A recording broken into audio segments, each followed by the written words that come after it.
every devotee who was living at the ashram in those days, okay, they were all made to work. Each was given different duties, okay, and then all of them also had to come to the garden and do the gardening work also, right? I mean, that whole ashram had to be managed and maintained, right?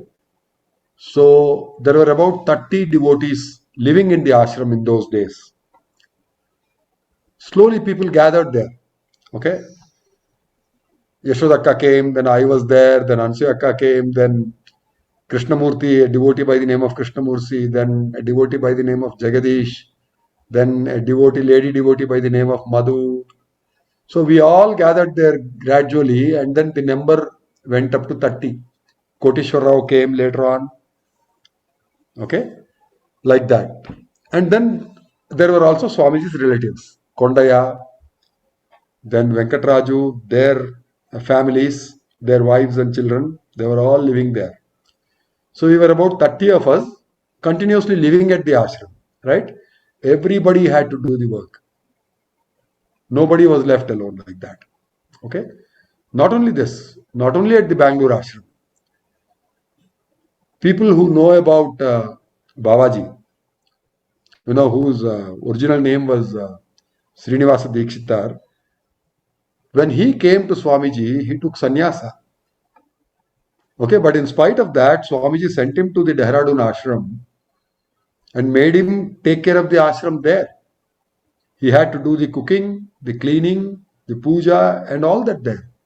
And especially when Swamiji visited Dehradun ashram, he was continuously busy throughout the day, serving all the devotees also who went there, right? Along with Swamiji also. Because Swamiji never employed anybody. I don't know of even a single person that Swamiji employed with a salary. Only devotees. Whether it is at Bangalore ashram, Hyderabad ashram, Dehradun ashram, for all other works he will employ people. For doing the construction work, the building and all that. But the temple work, the temple puja, ashram work, Swamiji's work, cooking at the ashram, nobody is employed. Nobody is paid. The devotees only have to do the work. Okay. So one straightforward reason is to highlight the importance of seva also. Without seva, if you do dhyan, only meditation, it's not really useful, because doing seva will give you that humility, right? You serve all the devotees who come to the ashram in addition to serving Swamiji also. Okay, so that will keep you humble. That will make you understand the importance of seva, and this is there in actually all religions also. The Sikh religion also has it, right? So one main reason is to highlight seva. Okay. Now I'll tell you the second reason why Swamiji did that. Now, actually, there I wanted to mention that not only devotees who lived at the ashram, even devotees who came visiting to the ashram, if they came to stay for 3-4 days, they were also called to do the work in the gardens. Okay, old people, young people, it didn't matter. Okay, so this is Yashodakka, Anasuyakka, and Madhu, who were working in the flower garden there. This photo was taken by Tom in 1993, I think. 93 or 94, I'm not sure. Okay. I mean, to the extent that even when Kondangi Swami, who had completed 12 years of tapas, when he came to the Bangalore ashram, Swamiji asked him also to come to the garden and work along with the other devotees. So basically, nobody was spared. Any devotee who came to the ashram, he was made to do some work. Okay, so that is to teach us the humility, that is to teach us the importance of seva in ashram life. Okay, now both Yashodakka and Anasuyakka are doing a lot of meditation after Swamiji's Mahasamadhi. Okay, but before the Mahasamadhi, when we all lived at the ashram, they were made to do a lot of work. But there is another reason which I want to share with you as to why Swamiji did that. See, by that stage, okay, Swamiji's ashrams had come to a stage where everybody who came to the ashram, who lived at the ashram, was getting proper food. Now, if we don't insist that devotees who are living at the ashram have to work, the ashrams will start collecting lazy people who will claim that they are spiritual sadhakas, who will come and live at the ashram. They will not do any work. Nobody knows whether they are doing sadhana or not except Swamiji, right? And they will start becoming the managers there. They will try to control everybody else. They will make other devotees serve them, work for them, do all this. We have noticed all this. Okay? I mean, there is an instance where a colleague of mine from ITI, I mean, in those days I was working in ITI Limited, a government undertaking, a public sector undertaking. Okay? So one of the people there who was working there, I mean, he was alone. He didn't have a family. So he approached me one day. Somehow he learned that I am living at an ashram. So he came to me and said, "Sir, I understand that you are living at an ashram. Can I also come and live at the ashram?" I mean, Swamiji used to be very strict about whom he allowed to come and live at the ashram. Okay, who was given a room and who was not given a room. Swamiji was very strict, and only Swamiji took the decision. Nobody else could have approved a person stay at the ashram except Swamiji. See, during the function days, that is August 7th, January 24th, anybody could come. Lot of devotees used to come. But again, to give a room to them at the ashram, we needed Swamiji's permission. Only if Swamiji gave permission, a devotee will be allotted a room. Otherwise, they have to stay somewhere and they have to leave the ashram. They cannot get a room. This was how strictly Swamiji used to manage that. Okay. So this fellow, he comes to me. I mean, he is not a devotee of Swamiji. He didn't even come to the ashram once. But he had the audacity to just come and ask me, I know that you are living at an ashram. Can I also come and live at the ashram? So I was just wondering, what to tell this guy. He says, no problem, sir. Whatever money I have to pay, I will pay it. No problem. But I don't have anybody else. So please let me know if I can come and stay at the ashram. I said, we don't care about money. The ashram doesn't ask for any money, but you will have to work there. Immediately that guy reacts, oh my God, you mean I have to come and work there? But I'm willing to pay money. I said, no, that doesn't help. You have to come, and if you want to live there, you have to work there. Oh, no, sir, then I am not willing to work. I don't want to come to your ashram. And he left. So one of the intentions was to keep away such lazy guys who don't want to do any work, but who want to enjoy the benefits of the ashram. Okay? They are not even interested in spiritual sadhana. A guy who is interested in spiritual sadhana, he or she will be willing to do some work at the ashram. Definitely. They value seva.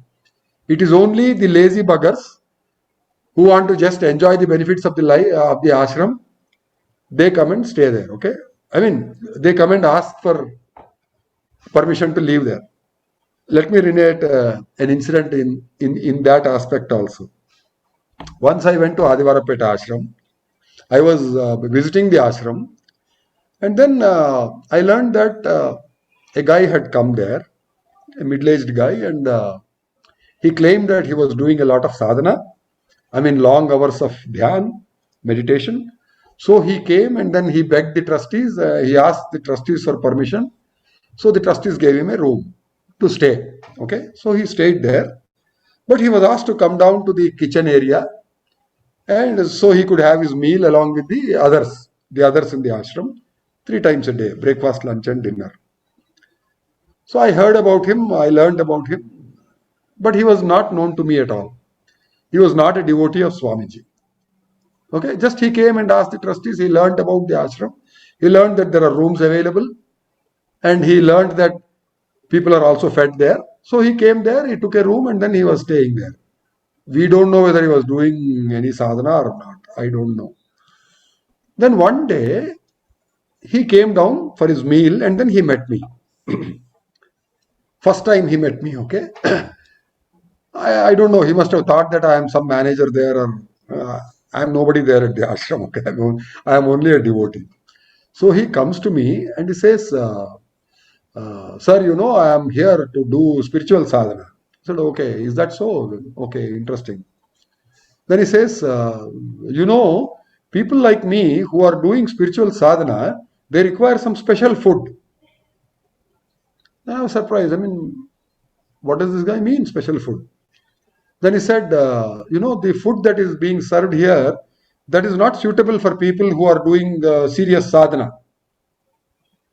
Then I said, what do you mean? See, because we do a lot of sadhana, long hours of meditation, there is a lot of heat produced in our body. So every meal, I should be served a tablespoon of butter. Oh my God, this fellow is being served food, free food 3 times a day. He's given a room to stay here. And this guy comes and demands a tablespoon of butter every meal. I still didn't want to say anything. I mean, I didn't know him, why I talked to him. Then he said, sir, can that be arranged? Because I'm doing. Then I told him, see, I don't know about spiritual sadhakas, but I know definitely, very well, that my guru, Shivabalayogi, who did sadhana and became a yogi, he didn't get any food at all when he was doing the tapas. When he was doing sadhana, he had to starve. Maybe some days he used to get a glass of milk, a small glass of milk. Do you understand that? And he became a yogi.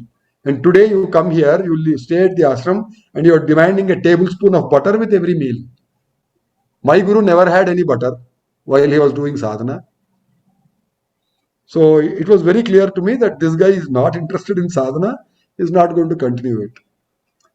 And then I learned that he left the ashram in about a month or so. That's all. Okay. So one of the intentions to make people work in making devotees work at the ashram is exactly this. We don't want all the lazy guys gathering at the ashram, taking the benefit of the ashram and not doing any sadhana. Okay. So this is an experience being shared by Trimurtulu, who lived at the ashram for a few months recently, I think until last year. He had taken up some duties at the ashram. So he tells us that one of the reasons why devotees are given duties at the ashram is that while you are doing the duty, your own ego will get exposed. Not may not be to others, but you yourself will understand what is the ego problem that you have, and then this duty will help you resolve that issue, is what Trimurti is telling us from his own experience. Okay, so he says different people have different nature, so there are different kinds of duties that are offered to devotees at the ashram. So depending on the nature of the devotee, he will encounter a problem in the duty that is given to him at the ashram, which will teach him a lesson about his own ego, and it will help him suppress the ego. So that is another reason to make people serve at the ashram. This is what the Trimurtulu is sharing. Okay. Thanks, Trimurtulu.